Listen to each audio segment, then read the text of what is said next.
ഇന്ന് ഞാൻ ഉണ്ടാക്കുന്ന ഇലയടയാണ്. നല്ല സോഫ്റ്റ് ആയിട്ടുള്ള ഒരു ഇലയടയാണിത്. നല്ല ഈസിയാണ് ഉണ്ടാക്കാനായിട്ട്. നമ്മുടെ കൈ കൊണ്ടൊന്നും മാവ് ഇലയിൽ പരത്തേണ്ട ആവശ്യമില്ല. അല്ലാതെ തന്നെ നമുക്കത് ഇലയിൽ നല്ല കനം കുറച്ച് പരത്തിയെടുക്കാനായിട്ട് പറ്റും. അപ്പോൾ നല്ല സോഫ്റ്റും അതേപോലെ ഈസി ആയിട്ടുള്ള ഇലയടയാണ് ഇന്ന് ഞാൻ ഉണ്ടാക്കുന്നത്.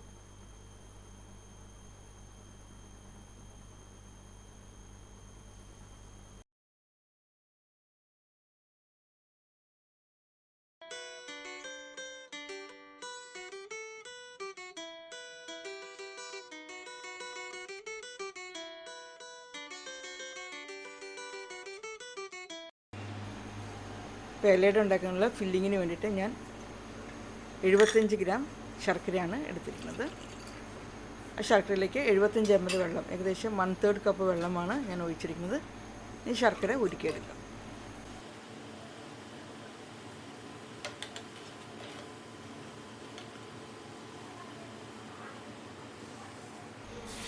ഉരുക്കിയെടുത്ത ശർക്കര നമുക്കൊരു പാനിലേക്ക് ഒഴിക്കാം. 1 കപ്പ് തേങ്ങാപ്പീരിയാണ്, 100 ഗ്രാം തേങ്ങാപ്പീരിയാണ് ഞാൻ ഇപ്പോൾ ചേർത്തിരിക്കുന്നത്. തേങ്ങാപ്പീരിയും ഈ ശർക്കര പാനിയും കൂടെ നല്ലതുപോലെ വിളയിച്ചെടുക്കണം. ചെറിയ തീയിൽ വെച്ച് ഇളക്കിക്കൊണ്ടിരിക്കുക.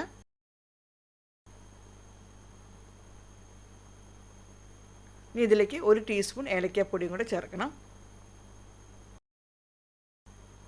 നല്ലതുപോലെ ഇളക്കി യോജിപ്പിക്കുക. ഒത്തിരി അങ്ങ് ഡ്രൈ ആക്കേണ്ട ആവശ്യമില്ല.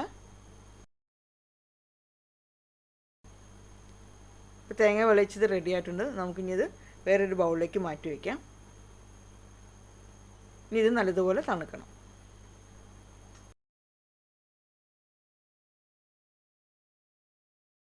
ഞാനിവിടെ 1 കപ്പ് തേങ്ങാപ്പീര എടുത്തിട്ടുണ്ട്. 100 ഗ്രാം ഉണ്ടാവും. ആ തേങ്ങാപ്പീര ഒരു മിക്സിയുടെ ജാറിലേക്ക് ഇടാം. ആ തേങ്ങാപ്പീരയിലേക്ക് ചെറിയ ചൂടുള്ള വെള്ളം 1.5 കപ്പ്, ഏകദേശം ഒരു 310 ml വെള്ളം ഉണ്ടാവും. ആ വെള്ളം ഒഴിച്ചിട്ട് നല്ലതുപോലെ ഒന്ന് അടിച്ചെടുക്കണം തേങ്ങ. ആ തേങ്ങ മിക്സിയിലിട്ട് അടിച്ചെടുത്ത ശേഷം നമുക്ക് അതിൻ്റെ തേങ്ങാപ്പാൽ അരിച്ചെടുക്കണം.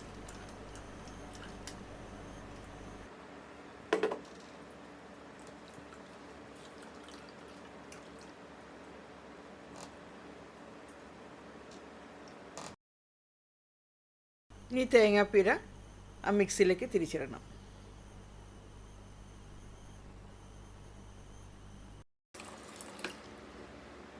ഒരു കപ്പ് വെള്ളം ഒഴിച്ചിട്ട് വീണ്ടും ഒന്ന് നല്ലതുപോലെ ഒന്ന് മിക്സിയിലിട്ട് അടിച്ചെടുക്കുക. എന്നിട്ട് അത് ആ തേങ്ങാപ്പാലും അരിച്ചെടുക്കണം നല്ലതുപോലെ.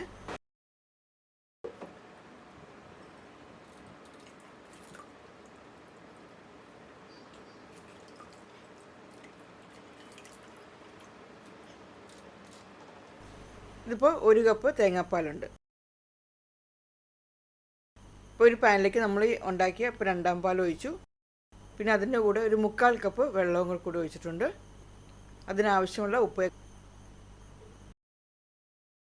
ഇത് നമുക്ക് നല്ലതുപോലെ തിളപ്പിക്കാം.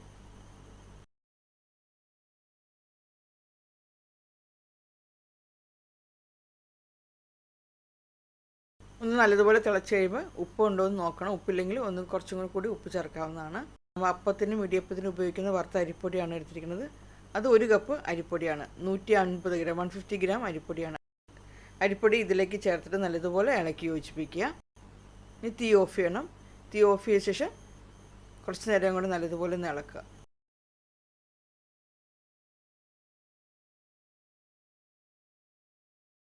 കുറച്ച് നേരം നമുക്ക് മാറ്റി വയ്ക്കാം.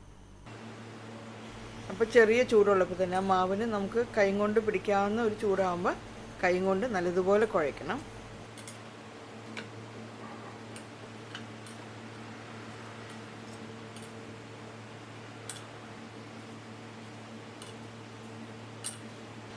നല്ല സോഫ്റ്റ് ആയിട്ടുള്ള മാവാണ്. നല്ല നമ്മൾ ചപ്പാത്തിക്ക് കുഴക്കുന്ന പോലെ നല്ല സോഫ്റ്റ് ആയിട്ട് തന്നെ കുഴച്ചെടുക്കണം.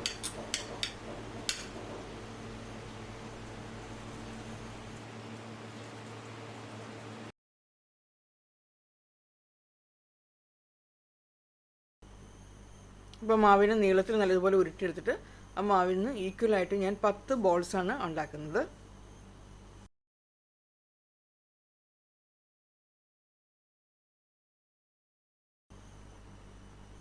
10 ബോൾസ് ഉണ്ടാക്കിയിട്ടുണ്ട്. ഇനി ഓരോ ബോളും എടുത്തിട്ട് നല്ലതുപോലെ ഉരുട്ടണം.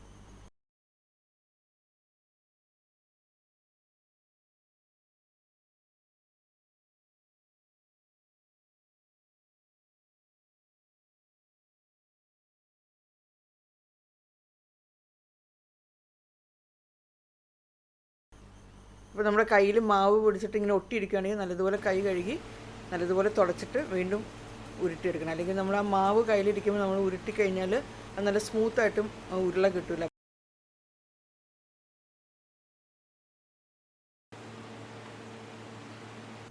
ഇനി അതിൽ നിന്ന് ഒരു 5 ബോൾസ് ഞാനിപ്പോൾ എടുക്കുകയാണ്.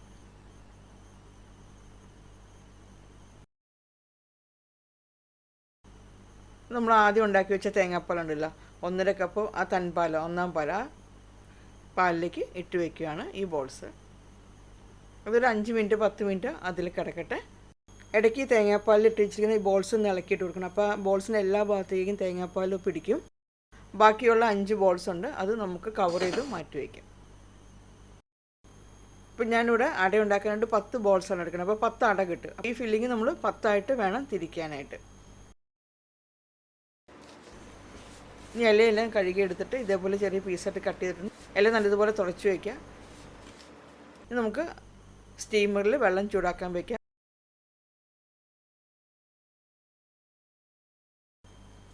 ഈ തേങ്ങാപ്പാൽ ഇട്ട് വെച്ചിരിക്കുന്ന ഈ ഉരുള എടുത്ത് ഇലയുടെ മുകളിൽ വെക്കണം. വേറൊരു ഇല ഈ ബോളിൻ്റെ മുകളിൽ വയ്ക്കാം. അപ്പോൾ ഇതേപോലെ ഒരു പാത്രത്തിൽ ഞാൻ കുറച്ച് അരി എടുത്തിട്ടുണ്ട്. അടിഭാഗം കുറച്ച് കട്ടിയുള്ള പാത്രമാണെങ്കിൽ നല്ലത്, കുറച്ച് വെയിറ്റ് ഉണ്ടാവണം. ഈ അരി വെച്ച ഈ പാത്രം നമ്മൾ ഈ ഇലയുടെ മുകളിലേക്ക് വെച്ച് നല്ലതുപോലെ പ്രസ് ചെയ്യണം. പണ്ടൊക്കെ കുഴലപ്പമൊക്കെ ഉണ്ടാക്കുന്നത് ഇങ്ങനെയായിരുന്നു. അപ്പോൾ അതേപോലെ ഇപ്പോൾ നല്ലതുപോലെ ഒന്ന് പ്രസ് ചെയ്ത ശേഷം നമ്മൾ ഇല എടുത്ത് മാറ്റണം. മുകളിൽ വെച്ച ഇല എടുത്ത് മാറ്റി നോക്കുമ്പോൾ എവിടെയെങ്കിലും കുറച്ച് തിക്കായിട്ട് തോന്നുന്ന മാവുണ്ടെങ്കിൽ അവിടെ വീണ്ടും ഒന്നും കൂടെ പ്രസ് ചെയ്യണം. അപ്പോൾ എവിടെയാണ് തിക്കായിട്ട് ഇരിക്കണമെന്ന് വെച്ചാൽ അവിടെയാണ് പ്രസ് ചെയ്ത് കൊടുക്കേണ്ടത്.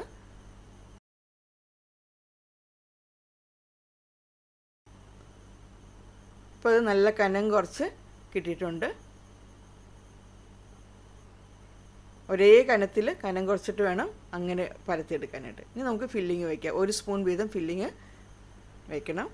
ഫില്ലിങ് വയ്ക്കുമ്പോൾ ആ മിഡിൽ ഭാഗത്തുനിന്ന് താഴ്ത്തോട്ടാണ്. അപ്പോൾ ഏകദേശം പകുതി അളവിൽ ആ മാവിൻ്റെ, നമ്മളെ പരത്തിയ മാവിൻ്റെ പകുതി അളവിൽ ഞാൻ ഫില്ലിങ് വയ്ക്കുന്നുണ്ട്. നമ്മൾ ഇല മടക്കുമ്പോൾ ഇലയുടെ മിഡിൽ ഭാഗത്ത് വെച്ചിട്ടല്ല മടക്കേണ്ടത്. ആ ഫില്ലിങ് എവിടെയാണോ അവിടെ നിന്ന് വേണം മടക്കാനായിട്ട്. അപ്പോൾ അങ്ങനെ മടക്കുമ്പോൾ നമ്മൾ പരത്തിയ അടയുടെ 2 അറ്റവും കൂടി വന്ന് ഒട്ടിച്ചേരും. എന്നിട്ട് നല്ലതുപോലെ പ്രസ് ചെയ്ത് കൊടുക്കണം. എല്ലാ വശത്തും നല്ലതുപോലെ പ്രസ് ചെയ്ത് ഒട്ടിക്കണം. ഇനി അടുത്ത ഇല ഇതേപോലെ എടുത്തിട്ട് നമ്മൾ തേങ്ങാപ്പാലിൽ ഇട്ട് വെച്ച ഓരോ ഉരുള എടുത്ത ഇലയുടെ മുകളിൽ വയ്ക്കാം. ഇനി എല്ലാ അടയും ഇതേപോലെ തന്നെ ഉണ്ടാക്കിയെടുക്കാം.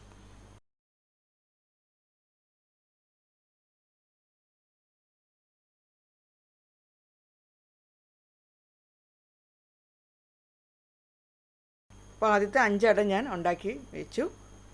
ഇനി നമ്മൾ മാറ്റി വെച്ച 5 ബോൾസ് ഉണ്ട്. ആ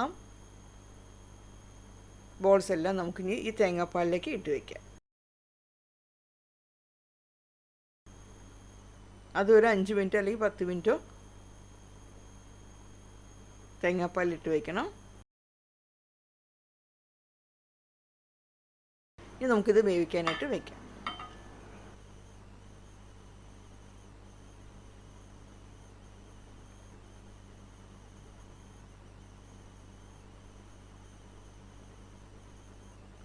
ഇനി അടച്ചു വെച്ചിട്ട് ഹൈ ഫ്ലെയിമിൽ ഒരു 3 മിനിറ്റ് വേവിക്കണം.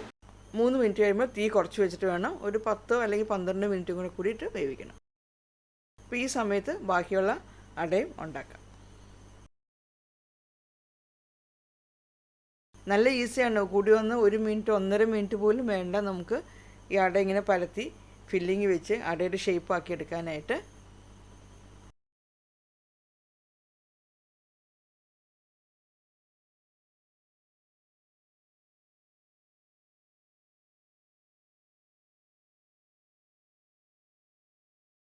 അപ്പോൾ ആദ്യം വെച്ച അട വെന്തിട്ടുണ്ട്. അപ്പോൾ 15 മിനിറ്റ് കഴിയുമ്പോൾ ഞാൻ അടപ്പ് മാറ്റി നമുക്കിനി അട എടുക്കാം.